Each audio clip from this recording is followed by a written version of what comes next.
So India has a young population.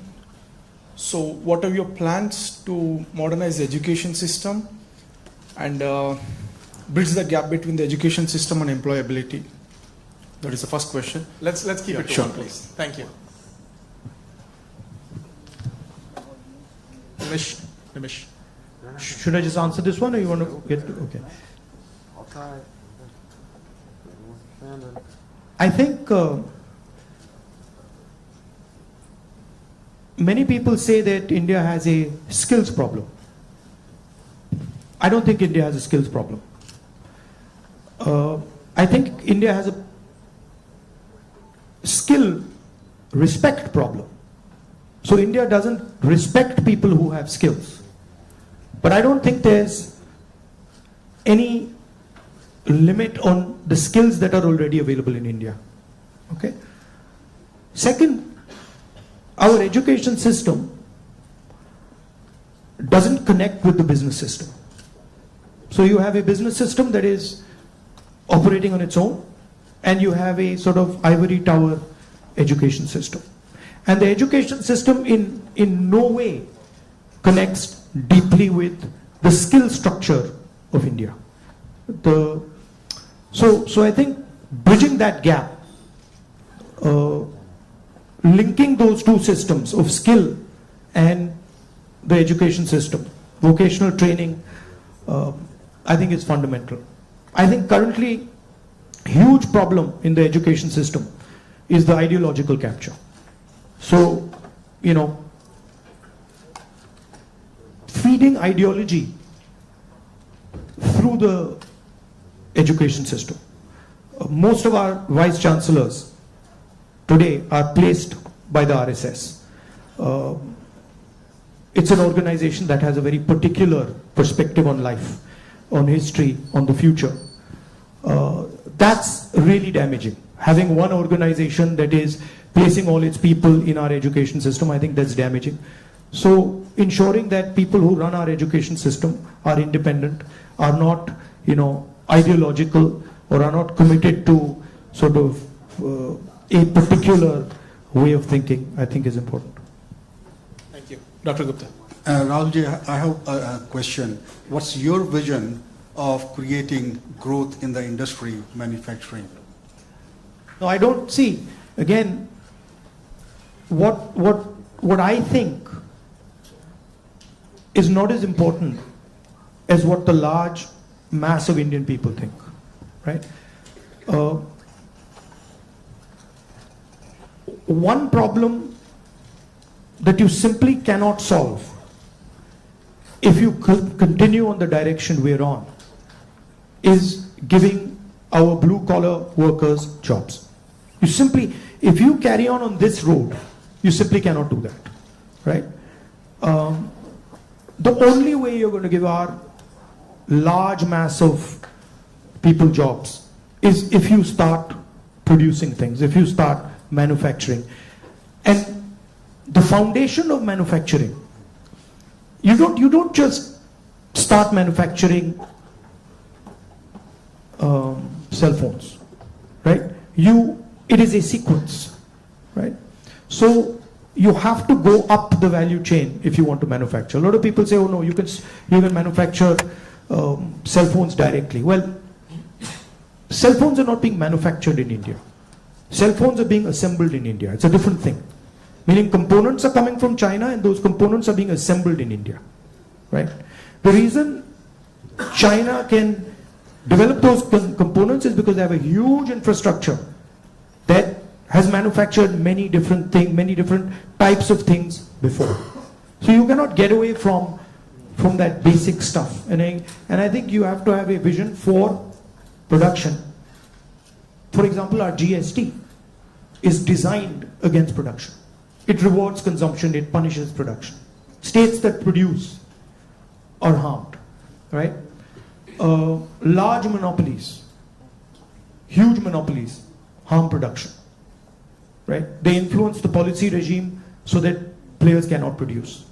So these are some of the things that you would have to look at if you want India to start producing. I'm convinced India can produce with no problem. I'm convinced that India can take on China if you start aligning the country for production and if you start respecting skills. I'm absolutely convinced of it. And states like Tamil Nadu have already shown it. Right? It's not that Indian states have not done it. Pune has shown it, Maharashtra has shown it, Tamil Nadu has shown it, Karnataka to an extent has shown it. Right? So it is being done.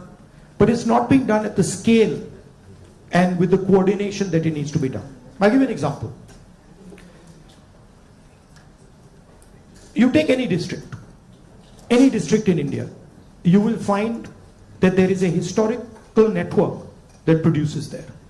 You go to Moradabad, you will find brass, right? You go to Mirzapur, you will find carpets. You go to Bellary, you will find jeans. So each district has a traditional network of production. Now, how much support are those people getting? You want to create a brass industry, create it in Moradabad. Open the banks to them, infuse technology, support them, and I guarantee you, they will take on China. Right? And you can do it in every district. You support the Bellary jeans industry, you put in a couple 100 crores into that thing, you open the doors of banks to them, I guarantee you they'll get to work. Right? But currently, I mean, a simple statistic, 16 lakh crore rupees of bank loans have been forgiven to 25 people. 25 people. Right? Do you realize how many industries you could set up with that? And they've just been forgiven. Right? When we forgive farm loans and we say, okay, we're going to forgive 70,000 crores for all India's farmers, the press suddenly jumps up and down. And 16 lakh crores have been forgiven without a word. And whose money is it? It's taxpayers' money. Where's it come from? It's come from your pockets. So why should 20 people get this massive free gift? Why should one person, suddenly have all the ports, all the airports, all the defense contracts? What is happening when you do that? You're taking away money from people. Instead of having one business that runs all the airports in the country and one business that runs all the ports, you could have 10, 15, 20. Right? So it's all destruction of economic activity. To me at least, and I could be wrong here, it almost seems like there are two Indias. One that is reaping the benefits of the growth that we see, and then one that's being kind of bypassed. There's still unacceptably high number of people living in abject poverty who don't even have access to the very basic of quality education. What vision do you have to ensure that this India that's kind of been cut off at least gets some benefits, and that it's a little more equitable, the benefits of India's economic growth? There are clearly two Indias, and very small percentage of people benefit from India. The vast majority of people don't benefit from it. And if anybody talks about building a country, talks about progress, you simply cannot ignore this fact.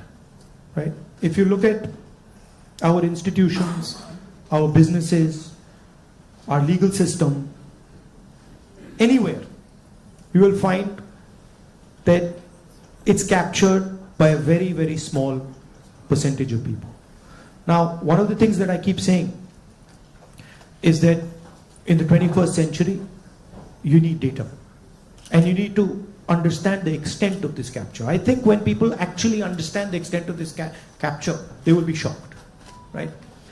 And so, for example, the idea of a caste census is a way of shining the light on this capture. Right? It amazes me when people say, oh, there shouldn't be a caste census. It's like saying his leg is broken and there shouldn't be an X-ray. Why not? Right? What's the problem? What's the problem with an X-ray?